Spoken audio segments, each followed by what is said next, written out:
नमस्कार, मैं हूं शशि। आइए झारखंड की टॉप 25 प्रमुख खबर जानते हैं। झारखंड में किसान समृद्धि योजना के तहत 22,000 किसानों ने किया आवेदन। किसान समृद्धि योजना के तहत राज्य के किसानों को सोलर पंप दिया जा रहा है। यह पंप कृषि विभाग की ओर से 90% अनुदान पर दिया जा रहा है, यानी कि लागत का सिर्फ 10% ही किसान को जमा करना है। इसके लिए किसान बैंक से डीडी या खाता से ट्रांसफर या यूपीआई के जरिए भुगतान भी कर सकता है। बता दें कि राज्य में अब तक 4950 सोलर पंप वितरित किए जा चुके हैं। किसानों को 2 एचपी का सोलर पंप दिया जा रहा है। बता दें, पहले इस पंप की कीमत 1,81,000 थी, लेकिन जीएसटी में हुए बदलाव के कारण यह पंप अब 1,73,000 रुपये में मिल रहा है। इसके लिए किसानों को मात्र 17,300 रुपये का भुगतान करना होगा। यह सोलर पंप एक ट्रॉली पर लगा होता है, जिसे काम होने के बाद किसान अपने घर ले जा सकता है। ऐसे में इसके चोरी होने की संभावना पूरी तरह से समाप्त हो जाती है। इस वित्तीय वर्ष में 5 एचपी के सोलर पंप दिए जाने की योजना है। बजट के लिए इस वर्ष 75 करोड़ रुपए आवंटित किए गए। बता दें कि राज्य के 24 जिलों में यह योजना चलाई जा रही है। इसका लाभ लेने के लिए किसानों को ऑनलाइन आवेदन कराना पड़ता है। कृषि विभाग के आंकड़ों के अनुसार अब तक 22,000 किसानों ने सोलर पंप के लिए आवेदन दिया है। झारखंड आंदोलनकारी मोर्चा 10 को करेगा विधानसभा मार्च। झारखंड आंदोलनकारी संघर्ष मोर्चा रांची जिला की बैठक डोरंडा स्थित केंद्रीय कार्यालय में हुई है। बैठक में निर्णय लिया गया है कि 10 मार्च को विधानसभा मार्च किया जाएगा।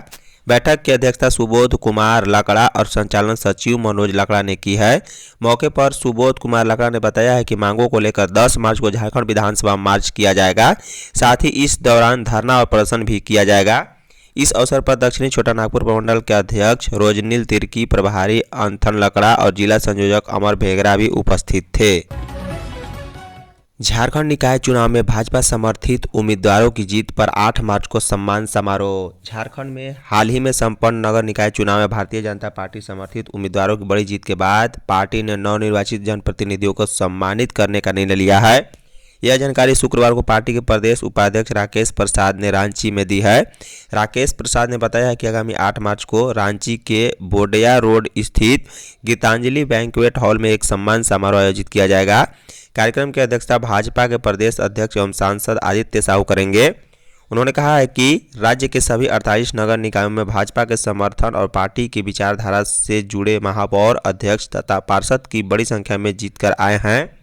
जनप्रतिनिधियों को सम्मानित करने के लिए यह विशेष कार्यक्रम आयोजित किया जा रहा है। प्रसाद ने आरोप लगाकर कहा है कि राज्य सरकार द्वारा लगातार तिकड़म, पुलिस प्रशासन के दबाव और उसके दुरुपयोग के बावजूद नगर निगम, नगर परिषद, नगर पंचायतों में भाजपा समर्थित उम्मीदवारों ने उल्लेखनीय सफलता हासिल की है। झारखंड की जनता जूझे रोजी रोटी के लिए और मुख्यमंत्री बसे 100 करोड़ के शीश महल में। भारतीय जनता पार्टी के प्रदेश प्रवक्ता प्रतुल सहदेव ने झारखंड सरकार पर मुख्यमंत्री आवास के निर्माण को लेकर हमला बोला है। उन्होंने कहा है कि जो सरकार खुद को गरीब, आदिवासी और मूलवासी की सरकार बताती है, वही मुख्यमंत्री के लिए 100 करोड़ रुपए का शीश महल बनाने में जुटी हुई है। रांची स्थित प्रदेश भाजपा कार्यालय में शुक्रवार को आयोजित प्रेस वार्ता में उन्होंने कहा है कि मुख्यमंत्री हेमंत सोरेन अब अरविंद केजरीवाल की राह पर चल पड़े हैं। उन्होंने आरोप लगाया है कि जिस तरह दिल्ली में जनता के पैसे से शीश महल बनाया गया, उसी तौर पर झारखंड में भी मुख्यमंत्री अपने लिए आलीशान आवास बनवा रहे हैं। भाजपा प्रवक्ता ने कहा है कि प्रस्तावित आवास में स्विमिंग पूल, जक्की जी और आलीशान कमरे, लगभग 2 करोड़ रुपए का फुहारा और 2.5 करोड़ रुपए का गार्डन जैसी सुविधाओं की योजना बनाई गई है। उन्होंने कहा है कि यह बेहद ही दुर्भाग्यपूर्ण है कि जिस राज्य में आज भी बड़ी संख्या में आदिवासी और मूलवासी परिवार रोजी रोटी, शिक्षा, स्वास्थ्य और बुनियादी सुविधाओं के लिए संघर्ष कर रहे हैं, उसी राज्य का मुख्यमंत्री अपने लिए इतने महंगे आवास का निर्माण करा रहा है।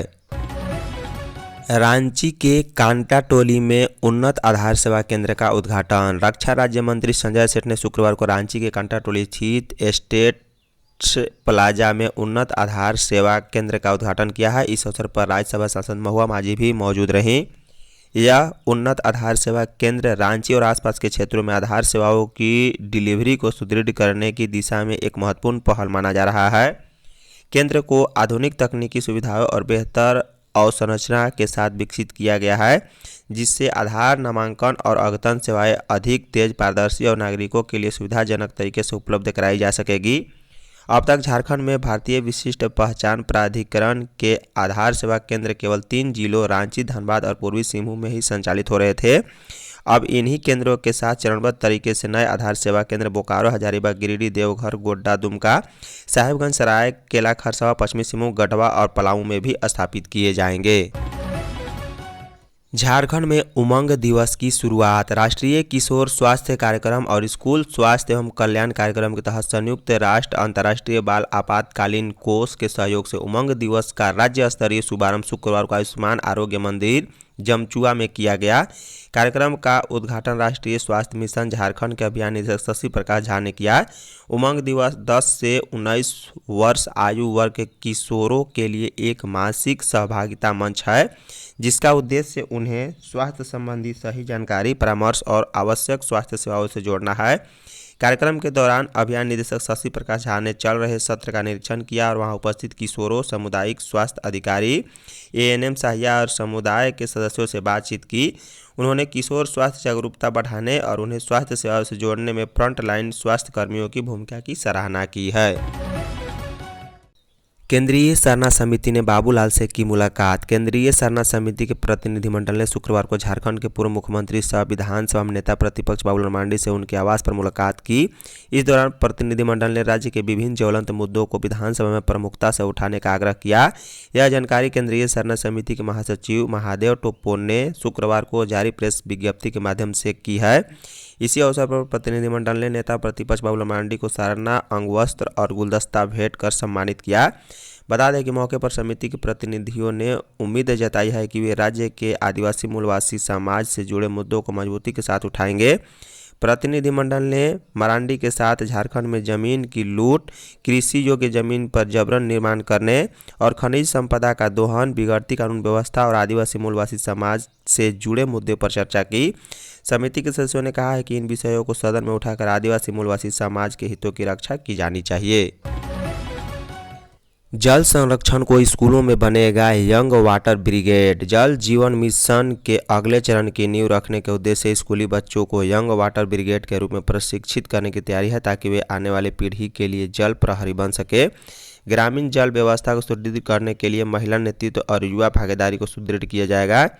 इसके लिए राज्य के शिक्षा विभाग की ओर से स्कूली बच्चों को प्रशिक्षित किया जाएगा। दरअसल केंद्र सरकार के पेयजल और स्वच्छता विभाग और नीति आयोग के सहयोग से 8 से 22 मार्च तक जल महोत्सव का आयोजन होना है। इसे लेकर केंद्रीय जल शक्ति मंत्रालय ने 27 फरवरी को मुख्य सचिव को एक पत्र लिखा था। पत्र में कहा गया है कि जन भागीदारी से सुजल ग्राम की संकल्पना पर आधारित पहल से जल जीवन मिशन को बुनियादी ढांचे के निर्माण से आगे सुरक्षित पेयजल सेवा को समुदायों की जिम्मेदारी से जोड़ना है। जल महोत्सव को लेकर राज्य सरकार ने भी तैयारी पूरी कर ली है। 8 मार्च को महिला दिवस को नारी नीर शक्ति दिवस के रूप में मनाया जाएगा। झारखंड मौसम 3 दिन बारिश के आसार। झारखंड में अगले 3 दिनों के दौरान मौसम में बदलाव होने की संभावना है। विशेष राज्य के पूर्वी भाग स्थित संताल परगना से लेकर कोल्हान प्रमंडल के जिलों तक आसमान में बादल छाए रहेंगे। इस दौरान कुछ जगहों पर गरज के साथ बारिश होगी। कहीं कहीं तेज हवा के साथ वज्रपात भी हो सकती है। बारिश होने की संभावना से बढ़ते तापमान व गर्मी से कुछ राहत मिल सकती है। मौसम विभाग के अनुसार रांची में भी मौसम में बदलाव का असर पड़ेगा। यहाँ शनिवार को आंशिक बादल छाए रहेंगे। गरज के साथ कहीं कहीं छिटपुट बारिश हो सकती है, जबकि रविवार को सामान्य रूप बादल छाए रहेंगे और हल्की बारिश होने की संभावना है। इसमें धनबाद, बोकारो, रामगढ़, रांची, खूंटी, सराय केला, खरसावा तथा पूर्वी और पश्चिमी सिंहभूम जैसे जिले शामिल है। संताल परगना में सोमवार और मंगलवार को भी बादल छाए रह सकते हैं। 65 करोड़ की लागत से बनने वाली विश्व स्तरीय लाइब्रेरी जून तक तैयार। मोराबादी में बन रही विश्व स्तरीय लाइब्रेरी का रक्षा राज्य मंत्री संजय सेठ ने शुक्रवार को निरीक्षण किया। उन्होंने सुरक्षा के लिए हर फ्लोर पर सेफ्टी नेट लगाने के निर्देश भी दिए।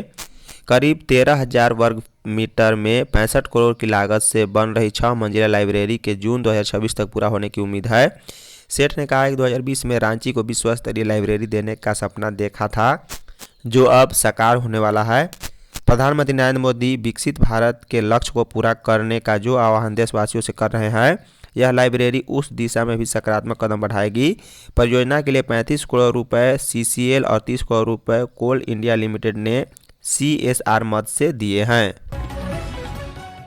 जनगणना फॉर्म के अन्य कॉलम में धर्म दर्ज करेंगे आदिवासी। आगामी जनगणना विपत्र के अन्य कॉलम में आदिवासी समुदाय अपने क्षेत्रीय, पारंपरिक व स्थानीय बोली व प्रचलित धर्म को दर्ज करवा पाएंगे। विगत कई वर्षों से देश स्तर पर 10 करोड़ 42 लाख आदिवासी समाज में चर्चा थी कि जनगणना प्रपत्र से अन्य या कॉलम हटा दिया गया है। इस वजह से अब आदिवासी को अपना पृथक धर्म कोड नहीं होने से अपना धर्म अन्य कॉलम में भी दर्ज नहीं करवा पाएंगे। लेकिन यह संशय 2 आदिवासी बहुल राज्यों के आदिवासी प्रतिनिधियों को महार रजिस्ट्रार कार्यालय से भेजे गए पत्र से समाप्त हो चुका है। पहला पत्र पिछले मई 2025 में झारखंड के राष्ट्रीय आदिवासी समन्वय समिति को प्राप्त हुआ। वहीं दूसरा पत्र 1 अक्टूबर 2025 को मध्य प्रदेश के गोंड समाज के महासभा के प्रदेश अध्यक्ष BS परतेती के नाम जारी हुआ। गृह मंत्रालय के महारजिस्ट्रार कार्यालय से पत्र प्राप्त हुआ है। बता दें कि पिछले वर्ष 1 अक्टूबर 2025 में भेजे गए पत्र में अनुसंधान अधिकारी डॉक्टर संगीता दास ने स्पष्ट किया है कि उत्तरदाताओं द्वारा बताए गए सभी धर्मों, संप्रदायों व विश्वासियों को उसी रूप में दर्ज किया जाएगा। मैया सम्मान की 2 किस्तें मिलने से बाजारों में लगी भीड़। झारखंड में मुख्यमंत्री मैया सम्मान योजना की राशि जारी कर दी गई है। इसके साथ ही लाखों महिलाओं के खाते में मैया सम्मान योजना की राशि आना शुरू हो गई है। बता दें कि 2 महीने की राशि एक साथ 5,000 रुपये खाते में आने से महिलाओं में काफ़ी उत्साह देखा जा रहा है। योजना की राशि मिलने के बाद अब इसका असर विभिन्न जिलों के बाज़ारों में भी देखने को मिला है। बाज़ारों में पिछले कुछ दिनों से ग्राहकों की संख्या में बढ़ोतरी देखी जा रही है। खासकर जामताड़ा के महिलाओं में उपस्थित मार्केट में अधिक देखी गई है। कपड़े, कॉस्मेटिक और घरेलू सामान, किराना और दैनिक उपयोग की वस्तुओं की दुकानों पर पहले की तुलना में ज़्यादा ग्राहक पहुंच रहे हैं। धन्यवाद।